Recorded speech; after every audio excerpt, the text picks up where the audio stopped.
ನೇಹಾ ಕುಟುಂಬಸ್ಥರು ಕೇಂದ್ರ ಗೃಹ ಸಚಿವ ಅಮಿತ್ ಶಾ ರನ್ನ ಭೇಟಿಯಾಗಿದ್ದಾರೆ. ನಾವು ಕಳೆದ ಬುಲೆಟಿನ್ ಅಲ್ಲಿ ತೋರಿಸ್ತಾ ಇದ್ವಿ, ಒಂದು ಮನವಿ ಪತ್ರವನ್ನ ರೆಡಿ ಮಾಡಿ ಇಟ್ಕೊಂಡಿದ್ರು. ನೇಹಾ ಅವರ ತಂದೆ ನಿರಂಜನ್ ಹಿರೇಮಠ ಅದನ್ನ ಅಮಿತ್ ಶಾ ಅವರಿಗೆ ಹಸ್ತಾಂತರ ಮಾಡ್ತಾ ಇದ್ದಾರೆ. ಸಮಾವೇಶದ ಸ್ಥಳಕ್ಕೆ ಅಮಿತ್ ಶಾ ಅವರು ಆಗಮಿಸಿದ್ರು. ಆ ಸಂದರ್ಭದಲ್ಲಿ ಅಲ್ಲೇ ಅದೇ ಜಾಗದಲ್ಲೇ ನೇಹಾ ಅವರ ಕುಟುಂಬಸ್ಥರು ಅಮಿತ್ ಶಾ ರನ್ನ ಭೇಟಿಯಾಗಿ ಆ ಮನವಿ ಪತ್ರವನ್ನ ಅಮಿತ್ ಶಾ ಅವರಿಗೆ ಹಸ್ತಾಂತರ ಮಾಡ್ತಾ ಇದ್ದಾರೆ.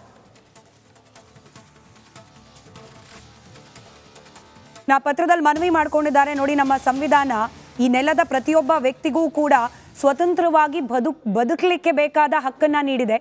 ಆದರೆ ನನ್ನ ಮಗಳ ಮೇಲಾಗಿರುವ ಆ ಒಂದು ಘನಘೋರವಾದ ಅಟ್ಯಾಕ್ ಹಾಗೆ ಮರ್ಡರ್ ಏನಿದೆ, ಆರ್ಟಿಕಲ್ 21ರ ಸ್ಪಷ್ಟ ಉಲ್ಲಂಘನೆ. ಈ ನೆಲದ ಕಾನೂನನ್ನು ಉಳಿಸಿ, ಸಂವಿಧಾನವನ್ನು ಉಳಿಸಿ, ಅನ್ಬಯಾಸ್ಡ್ ಆಗಿ ಈ ಪ್ರಕರಣದಲ್ಲಿ ತನಿಖೆ ಆಗಲಿ, ಹಾಗೆ IPC ಸೆಕ್ಷನ್ ಅಡಿಯಲ್ಲಿ ಇರ್ತಕ್ಕಂಥ ಕಠಿಣವಾದ ಶಿಕ್ಷೆಯನ್ನ ಆ ಆರೋಪಿಗೆ ವಿಧಿಸುವಂತಾಗಲಿ ಅಂತ ಹೇಳಿ ಮನವಿ ಪತ್ರದಲ್ಲಿ ಬರೆದಿದ್ದಾರೆ. ಆ ಪತ್ರವನ್ನ ಅಮಿತ್ ಶಾ ಅವರಿಗೆ ಹಸ್ತಾಂತರ ಮಾಡಿರುವ ಸಂದರ್ಭದ ಫೋಟೋವನ್ನ ಗಮನಿಸ್ತಾ ಇದ್ದೀರಿ.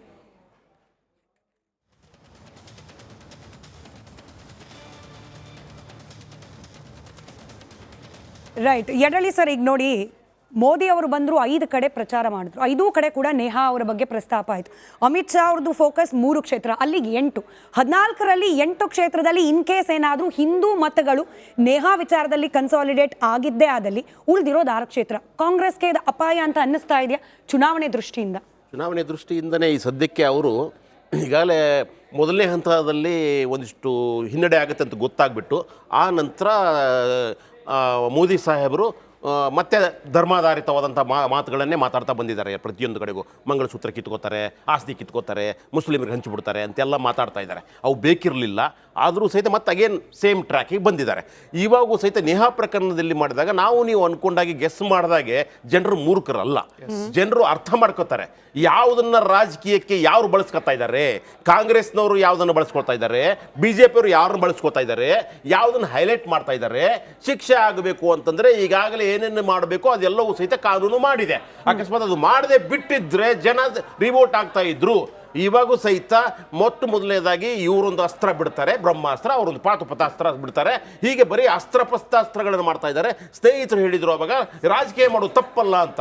ಇಂಥ ವಿಷಯಗಳಲ್ಲಿ ರಾಜಕೀಯ ಮಾಡೋದು ತಪ್ಪು, ಅಮಾನವೀಯ, ಕ್ರೌರ್ಯ. ಇದು ಈ ಯಾರೇ ಪಕ್ಷದವರು ಇರಲಿ, ಮಹಿಳೆಯರ ಮೇಲೆ ಆಗಿರ್ತಕ್ಕಂಥ ದೌರ್ಜನ್ಯವನ್ನ ವಿರೋಧಿಸಿ, ಖಂಡಿಸಿ, ಶಿಕ್ಷೆಗೆ ಆಗ್ರಹಿಸಿ, ಆದ್ರೆ ಅದನ್ನ ರಾಜಕೀಯಕ್ಕೆ ವಿರೋಧಿಸುತ್ತಿದ್ದಾರೆ, ಖಂಡಿಸೋದ್ರ ಜೊತೆಗೆ ಕಾಂಗ್ರೆಸ್ನ ವಿರುದ್ಧವಾಗಿಯೂ ಕೂಡ ದೋಷಾರೋಪಣೆ ಪಟ್ಟಿಯನ್ನು ಇವರು ಮಾಡೋದು ಅವ್ರು ಮಾಡೋದಲ್ಲ.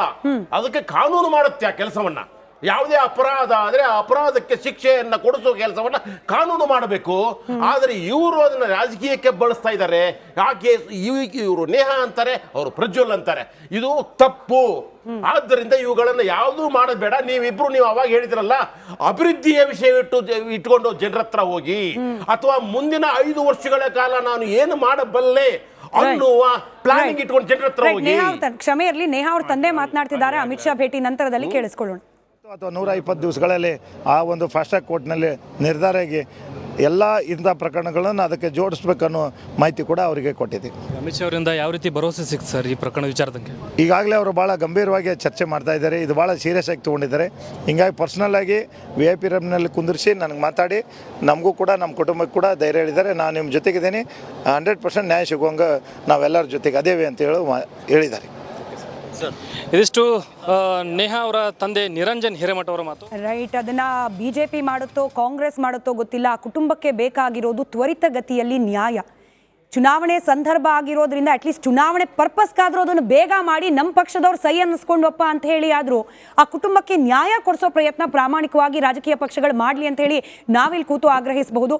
ಸಮಯ ಇದ್ದದಷ್ಟೇ, ಕ್ಷಮೆ ಇರಲಿ. ಕಡಿಮೆ ಸಮಯ ಕೊಟ್ಟದ್ದಕ್ಕೆ ಎಲ್ರಿಗೂ ಕೂಡ ಧನ್ಯವಾದ. ಚರ್ಚೆಯಲ್ಲಿ ಭಾಗಿಯಾಗಿದ್ದಕ್ಕೆ. ಮತದಾನ ಪ್ರಕ್ರಿಯೆ ಸಂದರ್ಭದಲ್ಲಿ ಯಾವ ವಿಚಾರಗಳನ್ನು ಪರಿಗಣಿಸಬೇಕು ಅನ್ನೋದನ್ನು ಅರ್ಥ ಮಾಡಿಕೊಳ್ಳುವಷ್ಟು ಪ್ರಜ್ಞಾವಂತರು ನೀವು.